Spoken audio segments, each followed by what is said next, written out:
what she wanna do. Lower to the grave, tell you like it is to your face, she don't play. Every chick down for it all, know that she a boss. No competition, no loss. From the Midwest to the A, Autumn got you tuning in, no delay. Ooh, get you right every time. Keep you laughing on a dime.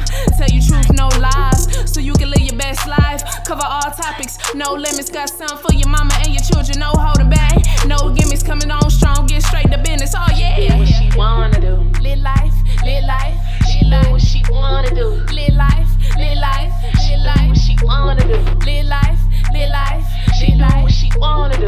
Live life, live life, live life. Live life, live life. Hey, it's your girl Autumn, and I welcome you back to the Lit Life Podcast, where I encourage you to live your life autonomously. Hey, y'all. I hope all has been well. I know y'all haven't really been seeing a lot of me lately over the past, almost 2 weeks, because I haven't been on social media. I think I may have mentioned that I might be taking a social media break, and I am definitely taking a social media break. But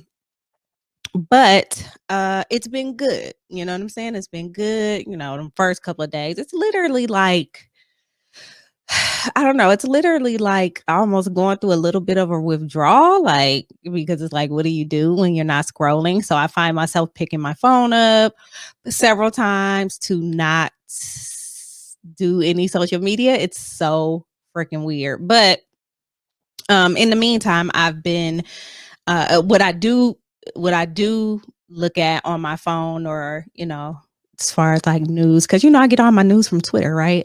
But so I'll just go to news sites, the smart news app on Samsung, or my favorite right now is Nextdoor. So the Nextdoor app, y'all, if y'all don't have a Nextdoor app, I'm telling you, this is some like serious entertainment, right? Like, it is so damn funny. I just can't even.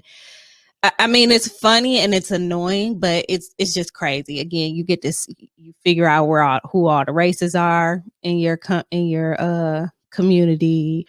You know what I'm saying? All of the pet moms and dads, and, you know, people complaining about the fireworks, which I be complaining about the fireworks too. So yeah, I do random little stuff now. I said I was gonna try to like read a book or something. I just ain't got around to it. I feel like my attention span is just not there, but I'm trying to do better so that I can focus on other things. So anyways, if you have been looking for me, I'm just on a break. So you'll see the tweets and the Instagram and Facebook updates for the podcast. But as far as like tweeting or whatever, you'll see me back in a couple of weeks. So that's that on that. Now, if you are not watching this, I mean, if you're listening to this episode, just know that you can watch it on YouTube. I'm sitting here. My hair is extremely nappy, as you can see. It's nice and conditioned, though. You know what I'm saying? I went old school, put the sulfur 8 in there. And if you are watching, just know that I did not turn on my like studio lights. It is beautiful outside. I have the windows open and I have the blinds open. So like my forehead is shining from let me see if I can fix this, from the light that's shining in. But just know that if it starts to get dark, it's because it's after 5 o'clock. So I think the sun is not supposed to go down until like 6:30, but I'm not going to even worry about it, because you know what? I barely slept last night. I probably got about 3 hours of sleep last night. Tossed and turned all night. And I almost want to say that it's because I had a bad dream, not last night, but the night before last. Like I had a dream that someone got into my house and I shot them, but it was a flesh wound. Like I could see, like I could see it happen. Like it's like the bullet went slow motion and it like hit their leg, but it was literally just a flesh wound. It didn't like go through or you know what I'm saying? But the person died. So like I've been shook. I've been shook because y'all know I own a gun. I plan to get another gun, but I never want to have to use it, right? Like who wants to have to use a gun? But anyways, I don't know if that's the reason. And then also Peach, I have been putting PJ outside of my room because I've been trying to get a decent night's sleep. And it's not that she is in there running around or making noise or anything, but it's she unlike any unlike like my last cats that I had, like they would sleep at the foot of the bed, or you know what I'm saying, somewhere away from me, where Peach will sleep like right in my, like right on my side. And sometimes I'm afraid that I'm gonna roll over her. So the last few days I've been locking her out the room, and I probably haven't heard her like going ham throughout the night. But last night I heard everything, but it was probably because I just couldn't fall. I could fall asleep, but as soon as I fell asleep, it wasn't a deep enough sleep and it will wake me up. So I'm tired as hell is basically what I'm trying to say here. So anyways, real quick, I want to give a shout out to the Sour Patch Kids of podcast Happy Hour, Audrey from All Tales, and Jay Book from Jay's Quick 3. They just had a podversary, 2-year podversary. So shout out to them. Y'all keep doing what you're doing. Your podcasts are great. I'm glad that we met, glad that we're friends. And just keep doing what you're doing. So I wanted to point that out. And also, before we get into the episode, I wanted to let you guys know, especially the podcasters that listen to this podcast, I've been listening to you guys. Now, I know typically, again, I'll get on and I will, I'll get on Twitter and I'll tweet out what I'm listening to and all this, that, and the other, but I'm not on Twitter right now. So, my normals, those of you that I typically tweet, and even some people that I have not been tweeting, I'm listening. So I'm getting back into the habit of listening, because for a while I had just kind of took a break. So I think that's all I had. And again, I'm tired. I said I was gonna have an energy drink, but I'm gonna just drink this water because I'm low key afraid that if I drink the energy drink, it's gonna affect my sleep later because it's kind of late in the day. So we gonna power through it. Shut the fuck up. God damn, nigga. Everybody's favorite part of the show, the Shut the Fuck Up Award. I have one every single week. So this award this week, how do I want to start this? So y'all know it's about COVID. It's always about COVID, right? Almost always. So we're a year in, y'all. We're about a year in. I was listening. I was on a call today at work, and they were saying a year ago today is when they basically told everybody in the buildings that they own, the buildings that they would go into work, to go home. So they told them to go home, take your laptop home. We're going to, make sure that everybody is able to work from home. I was already working from home, so it didn't really affect me, but for the others, thousands of people that work for that company, they are going home. So anyways, it's been a year, y'all. It has been one hell of a year. And if there's one thing that I know, is that it didn't have to be a whole year. We know this, right? If people would wear their masks. First, let me go back. had y'all former president told his racist folks to wear a mask and to stay the fuck at home, it wouldn't have been a year. And then us, if we would, most of us, we wearing masks, but you know what I'm saying? Like, we ain't wearing them the right way all the time, but you know what I'm saying? If we're holding each other accountable, hey, pull your mask up, above your nose, whatever, what have you.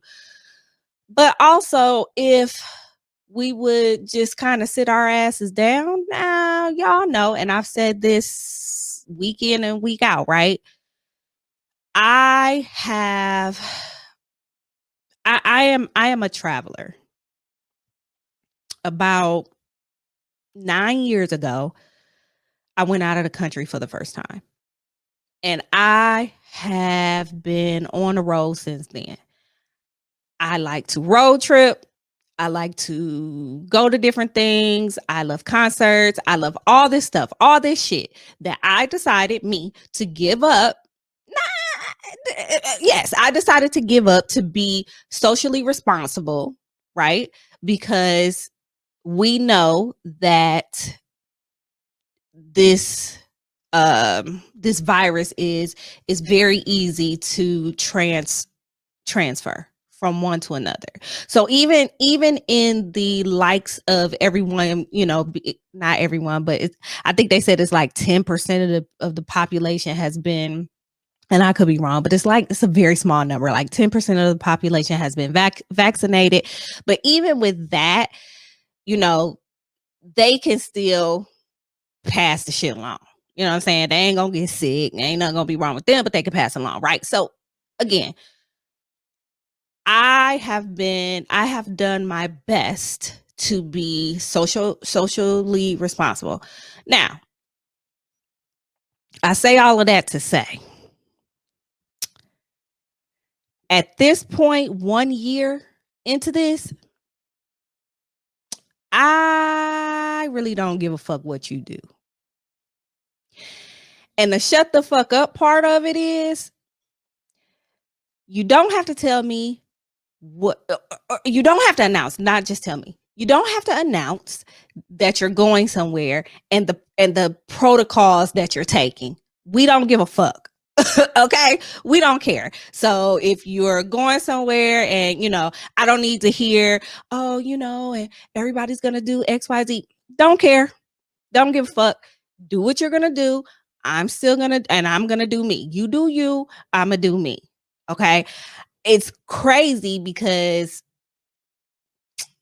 I put out a few weeks ago on Twitter, if anyone has lost a friend or, you know what I'm saying, anything like that due to COVID protocols or things like that. And I never thought that I would say this, but I actually lost a friend, and it wasn't on me. It wasn't, you know what I'm saying? It wasn't even them being, I really didn't care that they did whatever they did. It was just the responsibility of letting folks know, you know what I'm saying? Hey, I've been exposed in a decent amount of time, right? I was mad for a minute, got tested, you know what I'm saying? Came back negative because I didn't get tested for like almost 2 weeks after I was exposed. So who knows if I had the shit or not. But that's beside the point. Like, I really didn't care. And I don't know if this person is just like feeling some type of way because I kind of called them out on that. But again, like I told them, I'll get over it. I have grown into being the type of friend that I will, I'm a lot more forgiving these days, because I know good folks are hard to come by, and they literally just disappeared on a nigga. Like, so it is what it is. But again, back to the Shut the Fuck Up Award. That's what my Shut the Fuck Up Award is about. I don't give a fuck. Go travel the fucking world, wherever the fuck they gonna let y'all go. Atlanta has a whole concert list out for the summer. Go ahead and go to the concerts. Y'all know Texas is wide open.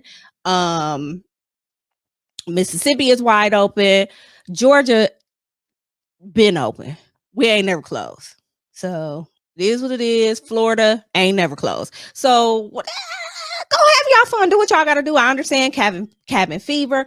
I'm not again, I'm not about to be out here COVID shaming this bullshit that y'all came up with. Just I don't give a fuck what precautions you're gonna take when you go wherever you're gonna go. I don't care. Just go, have a good time, be safe. And if we have to come into contact within, when you get back, it just needs to be within a 14-day period. So that's that on that. So today, it's what, National Women's Appreciation Month. I get it mixed up because there's just so many. Anyway, we're appreciating women, right, this month.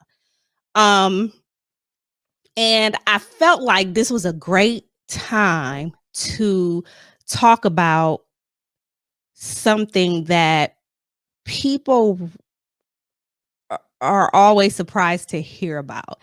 And that's women playing tackle football, right? Now, from what I understand and from what I've seen, some clips that I've seen, I know that there's like this women's football league right now. I think they wear maybe shoulder pads, but they wear like these bodysuits, thong bodysuits, basically. You know what I'm saying? And they're like they're hitting, they're tackling, they're doing whatever. It's and I've seen a couple of variations of that type of league where it's just, it's kind of, to me, it's not really about football. It's about just beautiful women. And you know what I'm saying? I'm not mad at that.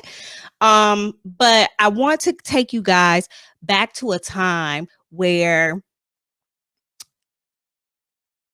even now still where football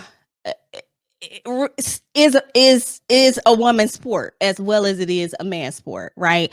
You guys have seen over the years how every once in a while there will be a girl on a football team, right? Typically she's just a kicker, and I'm talking like high school, even some college.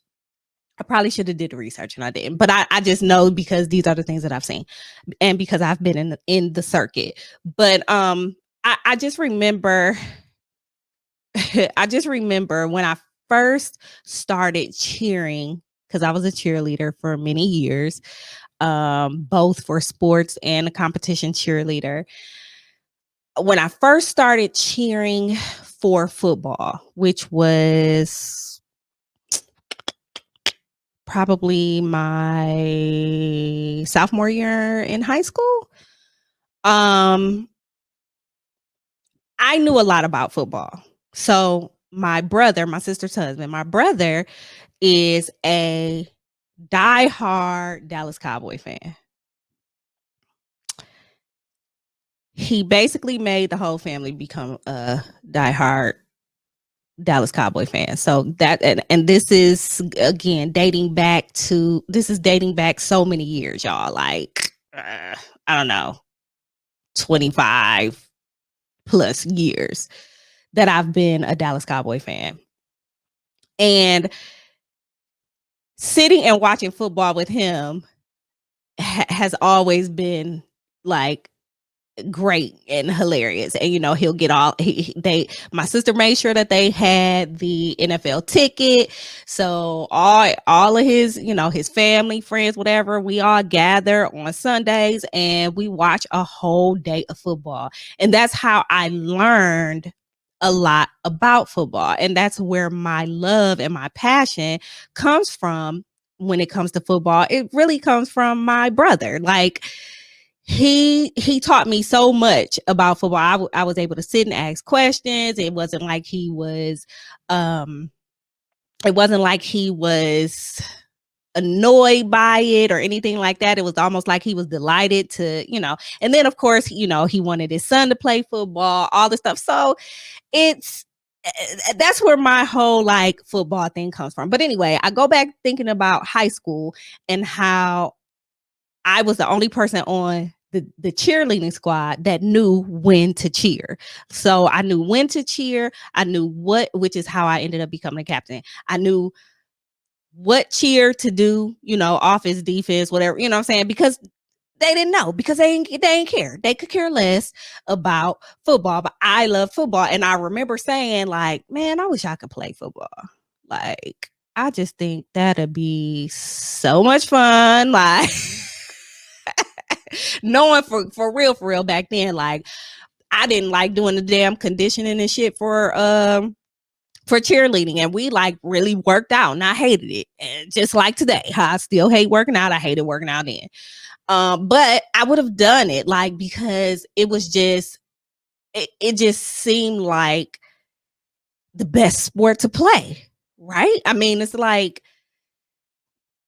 learning all the rules was crazy, because the one rule that I always got, that I never really understood until like later on, until like the Spitfire, was pass interference, because I'm like, aren't they supposed to be trying to stop them from catching the ball? But now I understand, whatever have you. So anyways, some years go by. After I graduated high school, I had my son Bear, and I think I might have been looking for a job. So I opened up the Toledo Blade, which is a newspaper, and I'm looking in the classifieds one Sunday, and I see an ad. And the ad said, we are looking for women to play full tackle football. And I was like, I kept reading it. Like, I read it probably 4 or 5 times, because it just, you know what I'm saying? I'm like, I don't know. Is that really what we're okay? So I'm like, you know what? I'm a call. See, because it ain't like, it wasn't no email or nothing I could do. I don't think she had an email at that time. So I called. I can't remember the girl name. Jennifer. I don't know. But the phone went to the owner, okay, of the team. And I'm, hey, I saw the ad in the paper, and she's like, yeah, come on out, such and such day, we're gonna have tryouts, and it'll be tryouts over this amount of time, da da da. So I'm like, okay, I'm gonna do that. So I had to sit and think about it for a while. And I'm like, man, I cannot believe this is really about to happen. Like, I'm really about to play football. So of course, I go tell my sister and my brother, and he hyped. She's like, all right, well, all right, are you really gonna do that? Is that something you're really gonna do? And I'm like, yeah, I'm gonna do it. Tell my mom. My mom is like, why would you do this? Like, why is this something that you want to do? Like, I'm not understanding. Like, she was like totally against it. I mean, it wasn't like she was gonna stop me from doing it, but she was like totally against it. But anyways, I went, and it was probably I don't know, maybe about 50 women or so. It was more than that, actually. But as the tryouts went on, people were dropping off, whatever, what have you. I ain't gonna lie, you know what I'm saying, I made the team, but it's probably because it wasn't a whole bunch of people left at the end. I ain't gonna lie. You know what I'm saying? They was like, all right, you could be on there too. You know what I'm saying? It was one of them. I ain't gonna lie. But I made the team, and after making the team, I started to learn the history of women's football, and particularly women's football in Toledo, Ohio, which is a big deal. Like, before joining let me get this right. Before making the team, before making the Toledo Spitfire team, I had no idea that a such thing as any type of women's football league ever existed. And in sitting and listening to these coaches who just so happened to be a part of one of the winningest professional football teams in a sense. Well, probably not at this time, but and the team just so happened to be a part of my hometown, Toledo. It was just amazing, right? So the name of this team was the Toledo Troopers.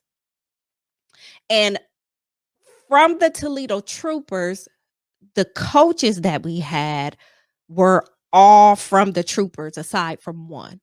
So we had the head coach, Coach Mitchie Colette, and then we had a few other I can't even remember everybody's name. Hold on, I'm trying to look. I know it's Coach Gloria. I can't remember. Jimenez, I think was her last name. Coach Parma. I remember Coach Parma. Rest in peace. I know she passed away a little while ago.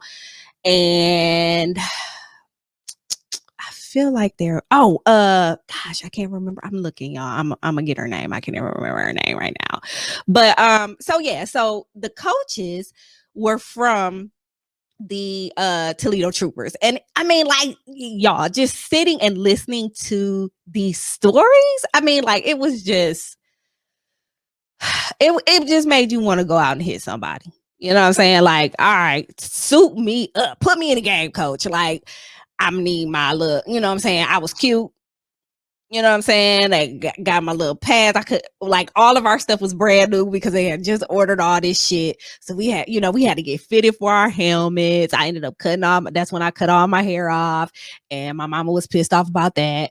And so we had our pads, we had all, shoulder pads, all of everything. It was like we were from head to toe dressed in football gear because we were about to go out here and play football. Period. That's what it was gonna be. Yeah, we're women, but we about to go out here and do this, right? So, anyways, before going a little bit more into like my tenure with the Spitfire, I do want to talk about the Toledo Troopers. So August 6, 1971, a group of women, and I am kind of reading this, a group of women known as the Toledo Troopers began playing in the Women's Professional Football League. Now, when I joined when I made the team for the Spitfire, the name of the league was the National Women's Football Association. No, the National Women's Football League. Women's National Football League. It was women's because it was the WNFL. And the NFL basically two-finger tapped the fucking league and was like, y'all can't do that. And because I guess the league really didn't have the money or the, you know what I'm saying, they really didn't have the means to kind of fight this, they changed their name to the WNFA, which was the NWF, the Women's National Football Association. Yeah. National Women's Football Association, I think is what it was. So that was whack. Fuck the NFL for that. But anyways, so yeah, so the name of the league back then was the Women's Professional Football League. The Troopers had seven listen to this. Listen to these stats. 7 consecutive perfect seasons. And it says, and became what many consider the winningest team in professional football history. 82 women played for the Toledo Troopers from 1971 to 1979 under the head coach Bill Stout. They practiced 5 days a week for 5 months out of the year, which was pretty consistent with what we did on the Troopers, on the Spitfire. I think it was maybe between 3 and 5 days a week. I think it just kind of depended on the time and like the part of the season or whatever that we were at. And these and they were paid $25 a week. What's it a week? Let me see. Yeah, they were paid $25 a week. Now, I got one check from the Spitfire, and it was probably like $50, I think. So They got paid a lot more than we did, but whatever. I wasn't playing for the money. Like I wasn't even expecting that, right? I didn't even think that there would be money involved, but whatever. So let's see, what else does it say here?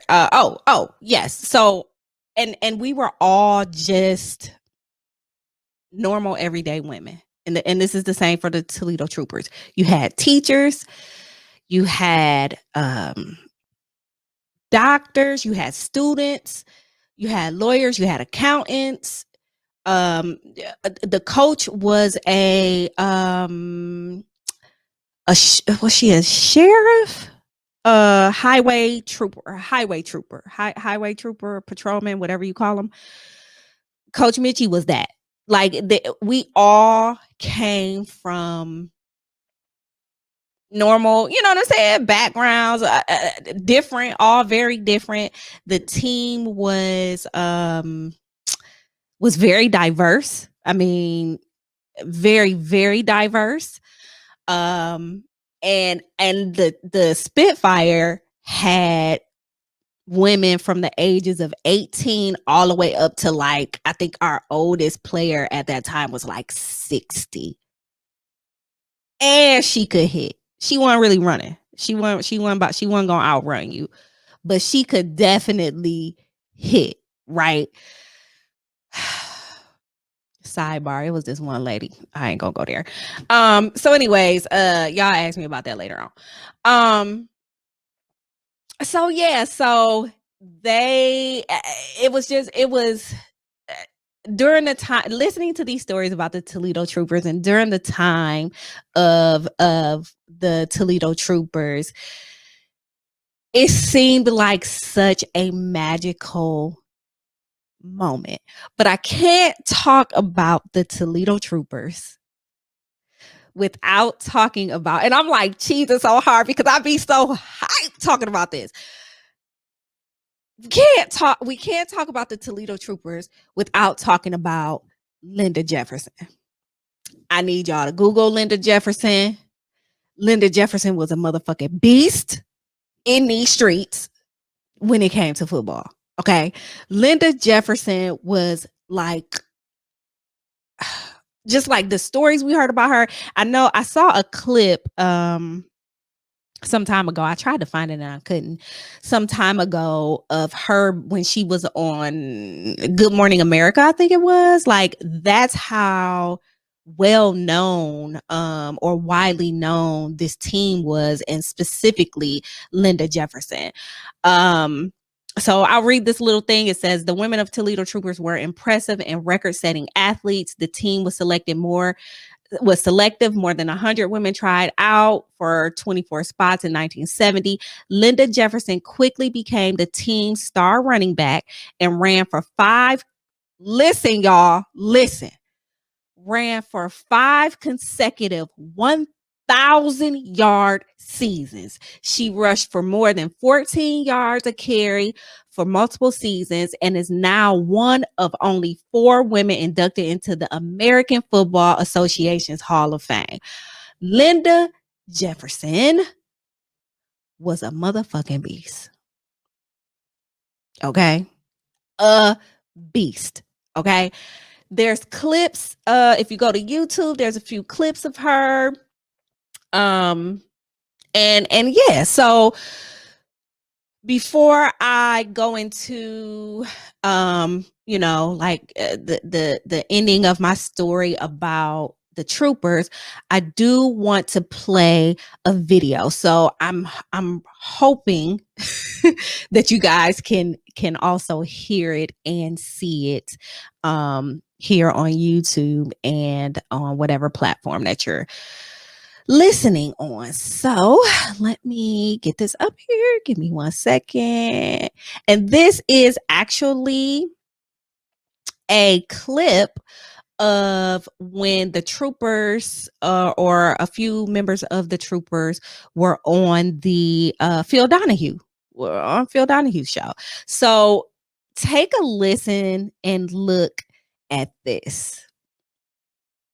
Phil Stout, Coach Phil Stout. Toledo is doing what he needs to do first. You see suited up here with us in our parking lot. No kidding, a woman's football team. You know, I'm tempted to accuse you of a gimmick, Bill, but these women are serious, aren't they? Very serious. What would motivate a woman to play pro ball? Come on in here where they can hear you. A lot of them have been brought up with it, either having brothers or fathers that refereed or were interested in football, and they just always have wanted to be able to play tackle football. You've been in existence then for how many years? 2 years. Yeah. Who do you play? There is a team in Cleveland, Ohio, one in Pittsburgh, one in Detroit, Michigan. Yeah. Do they really hit? Yeah, they hit. You actually have plays in the whole... We have about 55 plays in our repertoire. These people practice 2.5 hours a night, is that right? Are you mean, Coach? Yeah. Oh, that's mean. Really? Yeah, mean. Our practice consists of 45 minutes calisthenics and then wind sprints. Then the offensive and defensive line goes on a blocking sled for an hour while the backs work out on their plays, and then we get together for the next hour and scrimmage. And I have 2 very capable assistants, which I should probably mention because they're both bigger than I am. Well, go ahead. Jim Wright, who's offensive line coach, and Carl Hamilton, who's defensive coach. Hang on a minute, Linda. You're from Toledo. From Toledo. All right. How many games have you played? We have played 12 games over a 2-year period, and we're undefeated. No, nobody's beaten. No, we have averaged 34 points a game, and our opponents have averaged 4. Linda runs a 40-yard dash in under 4.9. See what? Runs a 40-yard dash in 4.9. What have you done the 100 in, Linda? 11,800. A beast. How tall are you? 5'4". 11,800. That is really fast. She moved. That is fast. Yes. Incidentally, Linda, how old are you, miss? 18. Linda Jefferson. Linda is the young woman who runs the 100 in 11.8. And the 440. What did you say? 40-yard dash in 4.9. And let me take this out of here. What's going on, Linda? Come on. Nice-looking person like you in a football uniform. Well, He I couldn't just even like to believe play. it. He It's just couldn't something I believe wanna it. do. And when I was little, I just like to do anything, and Yeah. football is anything. Yeah. Let's see. You're a running back. Right. Do they really hit? Yeah. Okay. And it hurts. Yeah. You've got to memorize. You've already established 55 plays. Well, who have you beaten and where have you been? You played in the Dallas, in the new stadium with the hole in the roof, isn't it? Right. Do you travel in a plane when you go to Dallas or a bus? Plane. Big time, huh? So apparently they're giving you the ball quite a bit, Linda. Right. And you don't mind that. You know, I like to run. Blocking. Do they block Look at just this like... footage. We have an offense, we run a throw offense. And they have assignments to block when they're not carrying. He was asking some dumbass questions, by the way. Come on up here where they can hear you. It's probably 30% of our game. Because of the fact that we do have Linda in the backfield, we don't throw as much as we probably I see. should. This is where you put all the... That's our super fly. I see. Okay. Your bread and butter carrier, right? Right. Do you have backers? I mean, it costs a couple of bucks. So how many girls do you suit up? We suit up 22. There's a man in Cleveland that owns 5 teams. He has the financial backing right now. Do you actually get crowds? I mean... We average about 2,000 right now, but we don't feel that we're that well known yet. And this is what we're building up to. People that come out and see it come back. All the coaches, incidentally, are male, right? Right? Would you consider a integrated team, sexually speaking? No. We're not competing against, we're just competing against other women. We've been asked to play men's teams and we won't do it. Want to try one? Fly pattern. Now, what's that? Down and out or post or? Sideline and then we hook off of it and go deep. Oh, all right. Fly pattern. Okay. Okay. Okay. Hi.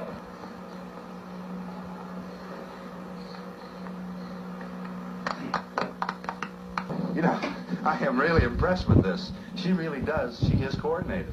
You are really an athlete. And you're having a good time. Hi, thanks for calling. You're on the air now. Yes, number 36. What's the nice young lady left you doing playing football? I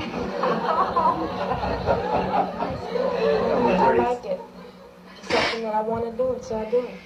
Hey, that's really Always get them questions. You're single, incidentally, are you? Number 36. Hi, are you there? good. Yes, I'm here. Go ahead, sir. You're I'd on like to know how many of the girls are married and what their husbands think of playing football. We have 3 girls that are married and we get together with the husbands when they first come out to get the husband's backing. So we have 3 girls married now. All 3 husbands are right there at every game. And the first one is to grab their wives when the game's over with and kiss them. Hi there. Thanks for calling. You're on the air now. How you doing? Good. Hold it up. Okay. Go ahead. I'm calling in, to say that the only thing they should be trying to tackle is a bunch of diapers. Oh, I see. You think they should be home with the kids? Right. And the gridiron is no place Hell up for a out of woman. here. Right. Well, where is it written, sir? I understand how you feel. But after all, this is America. And this is I would assume that the feminists would applaud what you're doing. I think you're helping break down sex barriers. And when you think about the money that we spend on gymnasiums and football fields, which are, in fact, used almost exclusively, not quite, by boys, I think you're onto something here. You're cashing in on your own tax dollars. I want to thank Bill Stout of the Toledo Troopers. All right. Y'all heard me. I was back here hollering because oh my God, like, you guys wouldn't imagine how many,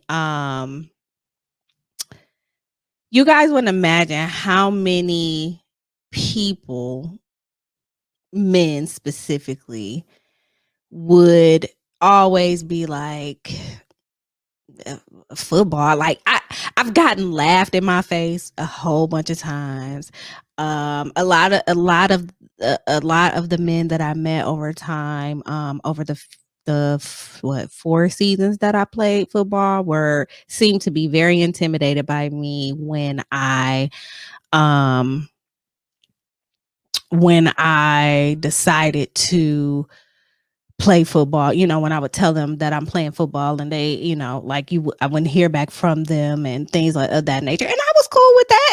Hell, it is what it is. If you're feeling some type of way, stay wherever it is you're gonna stay. Y'all know me by now. I'm gonna do what I want to do, and I wanted to play football just like Linda Jefferson said, and that's what I did. So, to conclude the little overview that I have for the troopers, it says here, due to financial troubles, the Toledo Troopers disbanded in 1979 with a total record of 61-4, but their impact on the sport sport lives on. In 1983, the Troopers were recognized as the winningest team in professional football history at the listen to me, the Pro Football Hall of Fame in Canton, Ohio. Yes, the same Pro Football Hall of Fame that all of your faves are in, the Toledo Troopers, and some of my coaches from the Toledo Spitfire are there.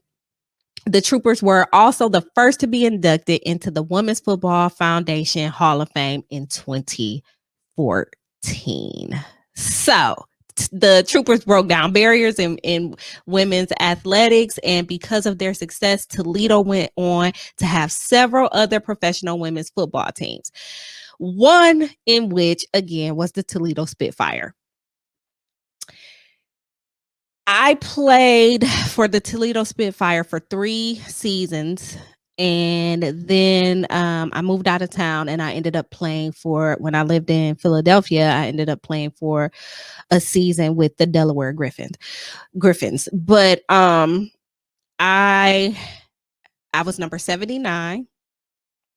I was an offensive tackle and I was a defensive tackle and a right guard. And I played a little bit of special teams, but again, I ain't really had no, I couldn't really run all like that, but I could hit, like, I could hit. I got some really good hits. I ain't had no whole bunch of stats, but I got in the game. I played. I had my warrior wounds. Like, okay, let me just put it into perspective for y'all. So we would practice, you know what I'm saying? And then we had, we were in, I think it was called like the Great Lakes region or something like that. And I think it was probably like 5 or 6 teams a part of that region. And we would, you know, we had our home field, but we would get on a bus and we would travel to these places. So we would go to Detroit. Detroit would whip our ass. Okay, let me just put this out here. We ain't win a whole lot. Toledo Troopers. Toledo Spitfire was nothing like the Toledo Troopers aside from the heart that we had, right? And the fact that we really wanted to play football. So we had we played a team in South Bend, Indiana, and that's where I got my best hit. Let me tell y'all a little story. So we're on the road. I think this is maybe our first or second road game. So they told us, you know, when we go on the road, we need to dress up, you know what I'm saying? We need to make this all professional, whatever, what have you. So to keep it a buck, I was probably one of the,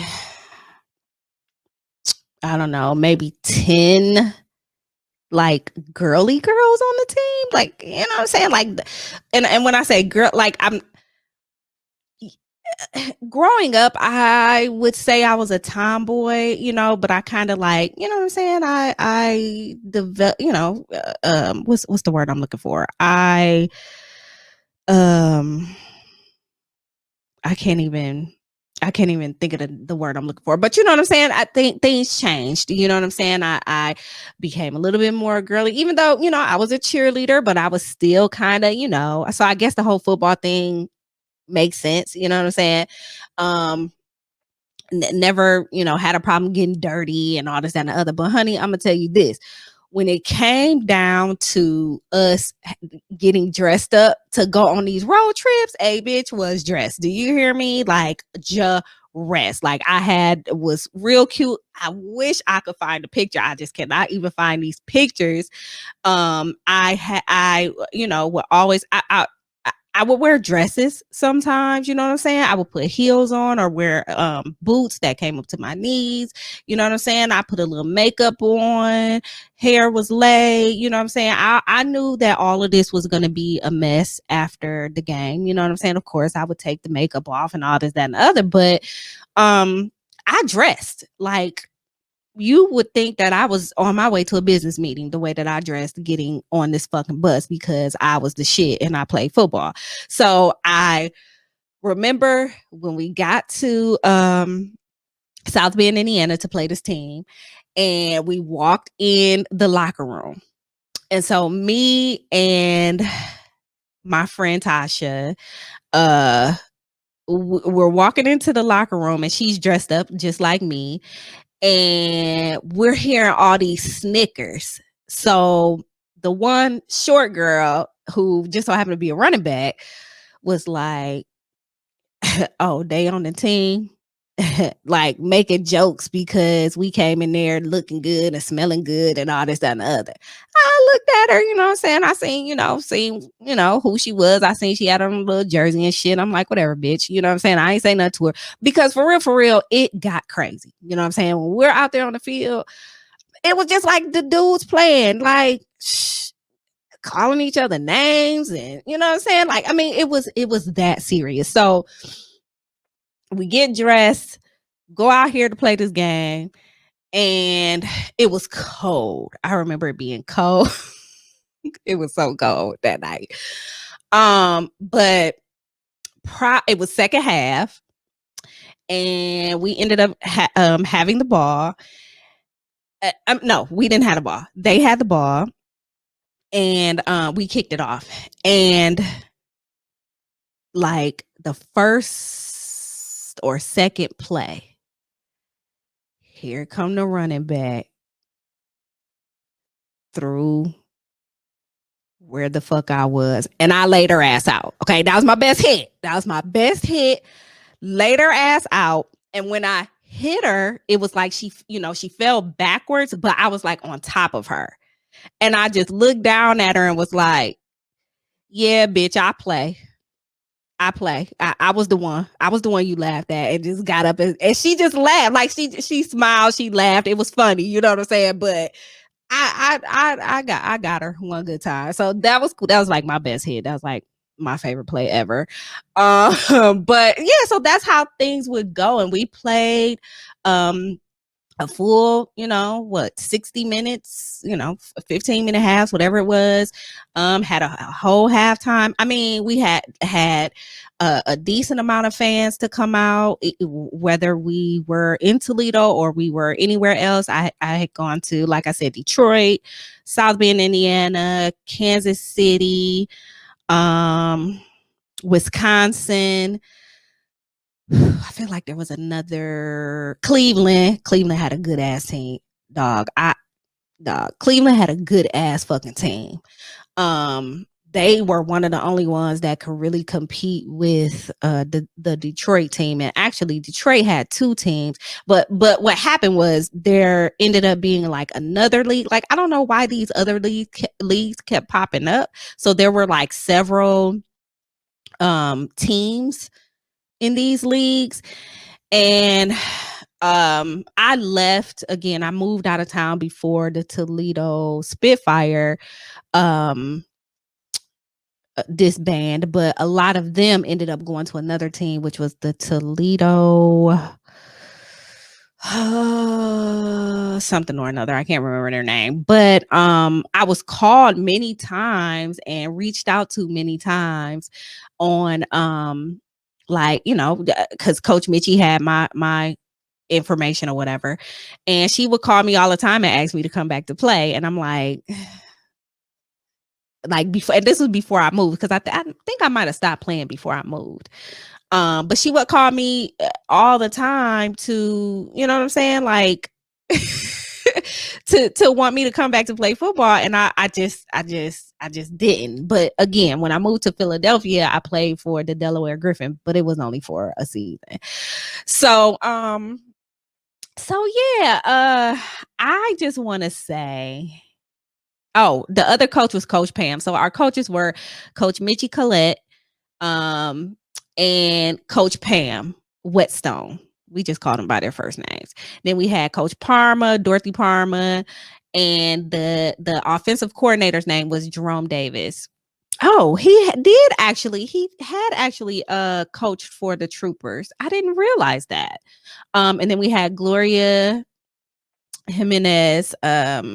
She was what kind of coach? I can't remember which was. Oh, the defense. She was a defensive coach. And then Coach Sue was the quarterback coach. And Coach Sue was like this little, her and Coach Palmer were like these little white women, and they were like, they knew their shit. Like, and that was another thing. These coaches who had played for the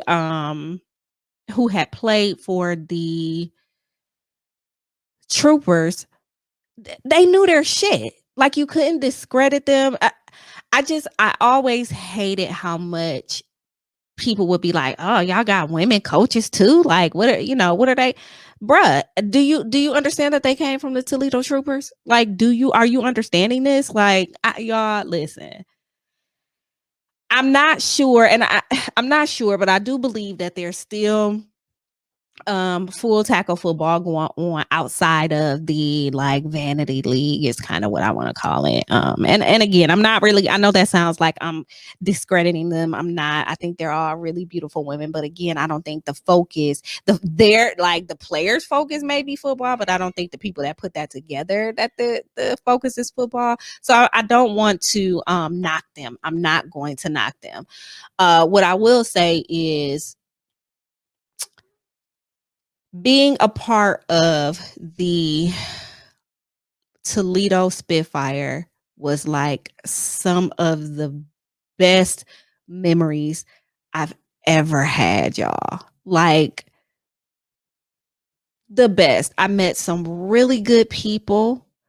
Went to some really great places. After the games, we would go out. Like, so we would, if they came to us, we would have dinner, you know what I'm saying? Like, we would provide, a dinner for them. And then, they typically would stay the night if the if it was like a longer bus trip or whatever. And we would take them out. We would go to the clubs, you know what I'm saying? We would just get drunk together, talk about the game, talk about other things. You know, we made other connections with each other. And it was just an amazing time. It was just an amazing time. I didn't think that this episode would be as like fun as it is. Like, I don't know if you're watching, you see I had like this big ass Kool-Aid smile on my face because I had such a great time playing football. Like, it was just amazing. It really, really was. So I'm going to go ahead and conclude this episode. Now, initially when because I've been talking about doing this episode for a long time, and I wanted to get Coach Mitchie on to come and talk, and maybe that's something that I'll do in the future. I really wanted to talk about this from my perspective and from what I know about the history of women's football, especially in my hometown of Toledo, Ohio. So I think I did a pretty good job. And what? Oh, before I go, y'all already know podcast happy hour. So podcast happy hour for May will be on Jay's Quick Threes platform. It'll stream live. Okay, we already got that taken care of. It'll be live, but I think it's only going to be on YouTube. I think it's only going to stream to YouTube. So you guys make sure that you go and subscribe to Jay's Quick 3 YouTube channel. And that will be March 27th at 9 p.m., 8 p.m., 6 p.m. So 9 Eastern, 8 Central, 6, I'm drawing a blank. I don't know why. 6 Pacific time. And I think that's a Saturday. I'm pretty sure it's a Saturday. We try to keep the same, like day and times. So I look forward to seeing you guys there. Thank you for coming and listening or watching the Lit Life podcast. I hope that you enjoyed this episode as much as I did. And here comes Peach. So until you hear me or see me again, peace.